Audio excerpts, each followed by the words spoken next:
2022ला 4 ते 5 जागा आता रुझानांमध्ये दाखवत आहे. सगळ्याच गोलमाल आहे हे. सगळ्या निवडणुका काय 90% 95% निकाल देता का? एवढी जनता आहे काय पाठीमागे? ठीक आहे, आता हार झाल्यानंतर त्याला उद्या म्हणतील की यांना कारण लागतात. SIR लावला गेला, SIR मध्ये 72 लाख मतदार कमी केले गेले, मतदार याद्यामध्ये प्रचंड घोळ होता आणि संपूर्ण निवडणूक प्रक्रिया ही पारदर्शी आणि स्वच्छ झालीच नव्हती. आणि जर एवढी लोकप्रियता होती तर 10-10 हजार रुपये का घातले त्यांच्या खात्यात? हे कुठली रेवडी वाटली?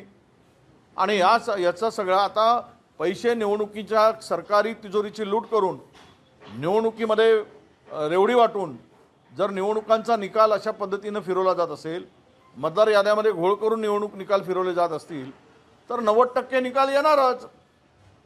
हे सगळं काही देशामध्ये चाललेलं आहे. हे पारदर्शी काही होत नाही आहे. त्यामुळे अशा प्रकारचे हे निकाल उद्याच्या लोकशाहीला धोका पोहोचवणारे आहेत. संविधानावर हा देश उद्या चालेल की नाही यावर प्रश्नचिन्ह निर्माण करणारे निकाल आहेत.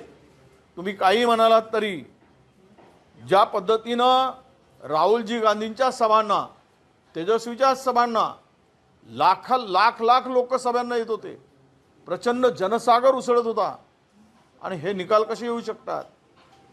ते पाहिलं तर जबरदस्तीनं लोक आणावे लागत होते. मोदी आणि शहांच्या सभेसाठी अर्ध्या खुर्च्या रिकाम्या राहत होत्या, खुर्च्या घालूनही लोक बसत नव्हते. पण या दोनही नेत्यांच्या सभामध्ये खाली लोक बसत होते.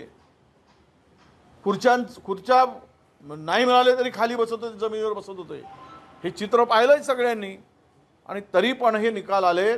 शेवट निकाल हा काय असतो? जय पराजय हा असतो. आम्ही तो स्वीकारला आहे. पण भविष्य मात्र या देशाचा लोकशाहीवर टिकणार आहे का, ही भविष्यातील चिंता आहे. या सगळ्या वेगळं दिसलं. दानवेंना काय माहीत नाही काय तेजस्वी यादव मुख्यमंत्री पदाचा चेहरा तिथे डिक्लेअर केला होता? माहिती घ्यावी. आता काहीतरी बोलायचं असेल तर ते बोलू देत. पण बिहारमध्ये तेजस्वी यादव यांचा चेहरा आम्ही घोषित केलाच होता. उलट भाजपानीच तळ्यात मळ्यात चाललं होतं त्या महायुतीचं. महागठबंधनी चेहरा दिला. आता महाराष्ट्राच्या निकालाच्या संदर्भात चाललं तर सर्वच जबाबदार आहेत.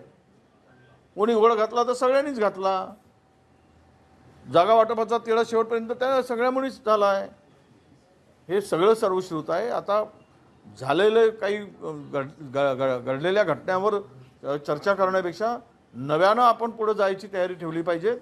आणि या संदर्भात आपण महाविकास आघाडी म्हणून सगळ्या निवडणुकामध्ये एकत्र येण्याची मानसिकता ठेवली पाहिजे.